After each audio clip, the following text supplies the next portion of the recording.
ஓம் பிரபன்னபாரிஜாதாய தோத்ரவேத்ரைகபாணயே ஞானமுத்ராய கிருஷ்ணாய கீதாமிருததுஹே நமः.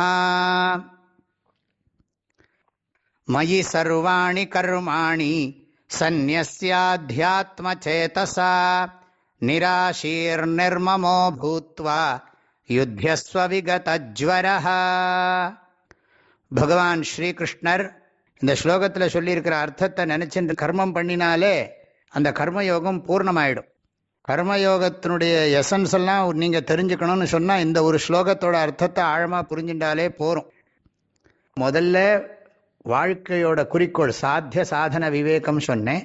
ரெண்டாவது யுத்தியஸ்வ, கடமையை செய்யணும்.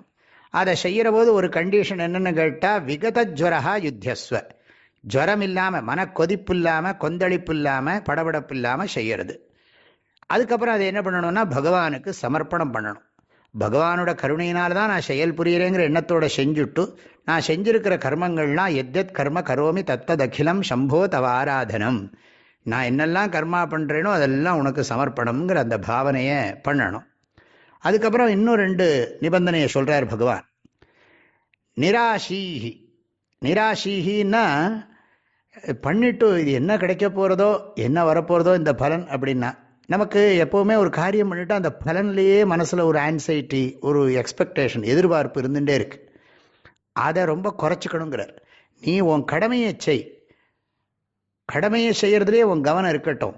அந்த பலன் வரும்போது கண்டிப்பாக வரும், அது எப்போ வர்றதோ வந்துட்டு போட்டோம். பகவான் உனக்கு என்ன கொடுத்தாலும் அது பிரசாதமாக எடுத்துக்கிற மனப்பான்மையை, பாவனையை வளர்த்திக்கோ. ஆகையினால கடமையை செய்கிறதே உனக்கு ஒரு பாக்கியம், ஆனந்தம். அதனால் அது என்ன வரப்போகிறதோ, நான் இதை பண்ணியிருக்கேனே, என்ன ரிசல்ட் வரப்போகிறதோ, என்ன ரிசல்ட் வரப்போகிறதோ அப்படின்னு நினச்சிட்டு அதையே ஏங்கின்னு இருக்கோம் இல்லையா, அதுக்கு பேர் தான் ஆஷீஹின்னு பேர். அது கூடாதுங்கிறார், அது வேண்டாம், அதை தவிர்த்துருங்கிறார். நிராஷீஹி, அது வரத்தான் செய்யும். நாம் புத்திசாலித்தனமாக பகவானிடத்தில் பக்தியோடு அதை குறைச்சிக்க பழகிக்கணும். அப்புறம் அந்த பலன் வந்துடுத்துன்னு சொன்னால் அப்போ என்ன மனசில் வச்சுக்கணும்னா, இது நான் செஞ்ச செயலுக்கு இந்த பலன் அப்படிங்கிற எண்ணத்தையும் குறைச்சிக்கணுங்கிற. அடுத்த காரியத்தில் மனசை போகணும். எப்போ பார்த்தாலும் இந்த ரிசல்ட் கிடைச்ச உடனே கூத்தடிக்கிறது, கொண்டாடுறது, பார்ட்டி வைக்கிறது நம்ம பார்க்குறோம் இல்லையா உலகத்தில். ஒரு காரியம் சக்ஸஸ் ஆகிடுது, பணம் வந்துடுத்து அப்படி ஆகிடுதுன்னா உடனே அதுக்கு ஒரு பெரிய பார்ட்டி வைக்கவும், எல்லாரும் குஷியாக சந்தோஷமாக இருக்கிறதும், அதில் மனசு போயிடுறது. அதுலேயே 2 நாள் 3 நாள் போயிடும். அதை பற்றியே பேசின்னு இருப்போம். அப்புறம் அடுத்த செயல், நல்ல செயல் பண்ண நமக்கு மனசு வராது. அதனால் எந்த விதமான சந்தோஷத்துலேயும் மூழ்கி போகாமல், அப்புறம் ஏதாவது நமக்கு பலன் தப்பாக வந்துடுத்துனா என் தலையெழுத்து அப்படின்னு மண்டையில் அடிச்சுக்கிறது, அதெல்லாம் பண்ணக்கூடாது. நல்லது வந்துடுத்துனா பார்த்தியா நான் பண்ணினத்தினால, இந்த காரியத்தினால இதில் அடைஞ்சுட்டேன் பார்த்தியா அப்படின்னு கர்வப்படக்கூடாது. அதாவது கர்வப்படவோ வருத்தப்படவோ கூடாது பலன் வரும்போது. இதெல்லாம் மனசுக்குள்ளே நம்ம சொல்லி வச்சுக்கணும். இது ஆட்டோ சஜஷன். இப்படிப்பட்ட எண்ணத்தோடு நீ கர்மத்தை யோகமாக பண்ணினியானா அதுக்கு பேர் தான்ப்பா கர்மயோகம்னு சொல்கிறார். மிக மிக அற்புதமான ஒரு ஸ்லோகம் இது. இந்த ஸ்லோகத்தை எல்லாரும் மனப்பாடம் பண்ணிக்கோங்க.